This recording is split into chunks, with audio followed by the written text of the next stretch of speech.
Hey friends, tell me, how are your feet feeling today? We're going to go through a practice today to connect your brain to your feet and heal and soothe those achy feet.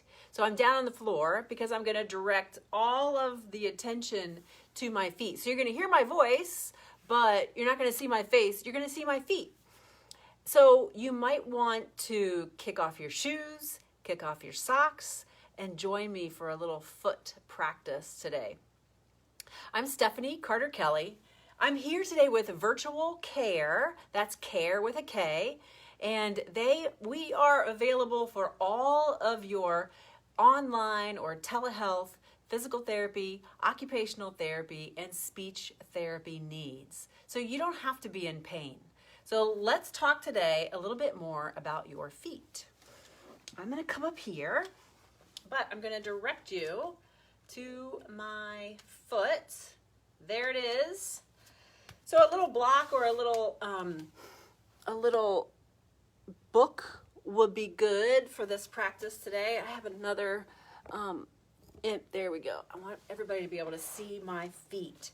So the first thing is, let's just wiggle those toes. Keep the whole foot on the floor and just lift and lower your toes from a seated position. So this is really what we call a non-weight bearing position. Just lift and lower your toes and see how that feels. It's okay to go ahead and look at those toes. You know, our toes are as far away from our brain as we can get. So we kind of forget about our feet. They need range of motion, and these toes get squished into our shoes. And shoes can sometimes wreak havoc on your feet. We're compressing the toes, compressing the ball of the feet. We don't have a lot of arch support or a cushion sole, and that may or may not be bad. The next exercise that I want you to do is I want you to spread your toes. Can you spread your toes? I'm going to show you this way. Spread them and relax. Spread and relax. Spread and relax. That is not easy to do. Sometimes I'll have my kids spread and relax their toes, and they can't do it. But we have muscles in our feet that help us spread those toes. But if we're always squishing those toes and that foot into a shoe, and you want to make sure you do the other one, so just spread and relax, spread and relax. And maybe you, like me, have a little difficulty doing one foot as compared to the other, but you want to be able to see some light in between those toes. Spread and relax, spread and relax. And then just put them down. The next one is just leave the toes and the ball of the foot on the floor and raise the heels. You can do it from the floor. That's why I brought the block. So if you wanted to raise the ball of your foot up, you could do that. So you can drop your heel down a little bit and then lift. You could do it from a thick or heavy book, but you could also just do it from the floor up. And this gives you something to do, while you're sitting at your desk. Pump those ankles a little bit. Feel the effort in your calves as you're doing this. Now, the next thing that we want to look at, I'm going to turn sideways here a little bit so you can see. We're going to look at the arch of the foot. And so just get an idea of what your arch looks like, right? The inside edge of the foot should be up away from the floor. But those exercises that we just did, the lifting of the toes, you can see that when I lift my toe, that arch increases. That's because this thick tissue in the arch, the plantar fascia, is connected all the way around the ball of the foot and even into the toes. So when we walk and we roll over the foot like this, that helps to increase the arch. And so we can kind of train those muscles of the foot, lifting the toes, and help to lift that arch. But we want to be able to lift this arch in a different way, to use other small muscles of the foot. So what you want to do is when you spread those toes, you want to feel like you're drawing your big toe towards the center. So if we were to look at both feet and we draw the toes towards the center, spread the big toes towards each other, the other toes kind of stay where they are or widen. When I pull that big toe in, you can see that that lifts the arch. And so expect to be a little uncoordinated in your foot as we try to get some of these movements. It's okay. What you're trying to do, this is called an arch shortening exercise. So you're trying to take the mound of the big toe and bring it around to the heel so that the arch lifts. So we're doing this in sitting in that non-weight bearing position. I'm going to do it on this side too, just so I can balance out my feet. And that's a good place to start so that you can create some coordination in your feet. But what you eventually want to do too is progress these exercises so that you do them in standing, and then you can do them with one foot in a chair so that you're doing it single leg standing. So you're trying to increase that arch, and you'll feel, the foot rolls a little bit, the lower leg rolls a little bit when you're trying to shorten the arch. Arch doming or arch shortening is what I call that for in my classes that I teach. We work in standing on just doming the arch. I'm going to bring the camera back up a little bit. So some other things that you want to work on, I'll bring this camera up too. So if that was hard for you, if you felt like it was really hard to spread those toes actively, then maybe they need a little bit of work passively. You need the range of motion. So it's good to give your foot some attention. So one of the things that I think is interesting about the bottom of the foot are calluses, or the sort of the rough parts of the foot. Those rough parts of the foot give you information about where you put the most weight, where you push off, where forces are distributed on your foot. So, in a perfect foot, you may not want to see a lot of calluses, but, I have a callus over here on the outside by my pinky toe.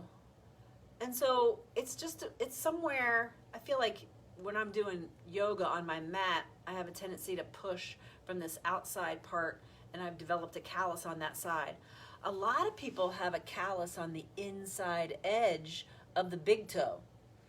And that's from rolling off or pushing off of a foot while you're walking that is still with a flat arch. So if you have a rough spot on the inside edge of that big toe, you would really benefit from these arch strengthening exercises to help normalize the forces across that foot. We all have a nice thick pad on the heel, and we should, right? We land with our full body weight onto that heel, and if there's any momentum, then we're really putting force through that heel. So don't scrub everything off of that heel. You want to have a nice thick padding there. But one of the things you want to look at is, can you separate those toes? I like to take my fingertips and put them between the toes and spread them apart. Can you spread them apart? One of the things they sell a lot of yoga teachers are yoga toes. It's kind of like when you get a pedicure and you put those things between your toes in order to make sure they dry without smudging. But it's good to just stretch, and if that hurts, you might want to do that on a regular basis. So I kind of just put my fingers in there and do some circles with the toes, with the ankle, and lift the toes, curl the toes, just really spread those apart.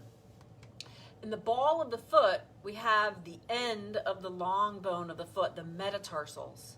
And one of the conditions that people get in the ball of their foot is called Morton's neuroma. And that's where it kind of squishes some of the nerve endings in between the metatarsal heads, those long bones. And so it's because we're taking our foot and pinching it and pushing it into smaller shoes. So just to give that a try. The other thing you want to look at is if you take your opposite hand and pull back on those toes, you want to get a nice stretch on your big toe.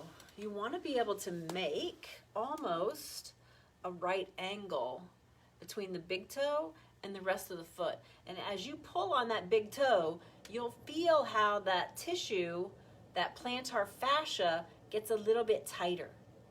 And it's supposed to get tighter. That plantar fascia is there to also increase that arch. But if your big toe is stiff, or if any of the other toes are stiff, then it can't effectively work to increase that arch. So you might just give a nice long stretch to the toes, let the foot come back, be able to stretch at the ankle joint also. So let's do the other foot too. Be interesting to compare. Again, I like to, get my leg crossed over, look at the bottom of the foot.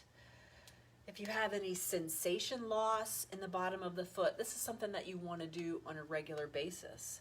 Maybe you have sensation loss just from some neuropathy for no reason. Sometimes people have that. Other people have diabetes, so they have neuropathy of the foot. And other people may have some numbness that's coming more from the low back. But feel that foot. I use some lotion, after a shower and give my foot a good massage. Now can you put those fingertips between the toes and really spread those toes out? And see how that feels. And move that foot around. Make some circles with that foot. Again, we're connecting the brain, the sensations of the foot up to the brain. We want to pay attention to that foot. A lot of times when that foot hurts, we kind of go, we sort of curse the foot. Why are you hurting me? But we don't give it a lot of attention. So we need to care for our feet. Give it some attention. And then take that same hand. So this is my left leg. Take the left hand, pull back on the toes. Get that stretch through the toes and of the ankle and feel that arch raise. So if you do feel like you have some tenderness in that plantar fascia, this is also a good time to give it a little massage. So plantar fasciitis benefits from all these exercises. Even bunions, if you have bunions, those conditions benefit from these exercises. Morton's neuroma, any other sort of just tired and achy feet at the end of the day would benefit from some attention and some of these exercises. So again, just to review, lift the toes, spread the toes, shorten the arch, and then lift the heels.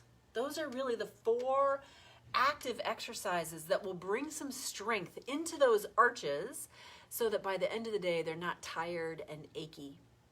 Again, I'm Stephanie Carter-Kelly. I'm a physical therapist. I integrate yoga into just about everything that I do, which really gives us that brain to body connection. That's what we're just trying to do, connect the 2 parts together and make sure that we're caring for all the parts of our body. I'm here today with virtual care. That's care with a K. And so let us know if you need any help with achy body parts, feet, ankles, knees, hips. We can help you from telehealth to work with you and give you a program that will help ease those aches and pains. Have a great rest of your day.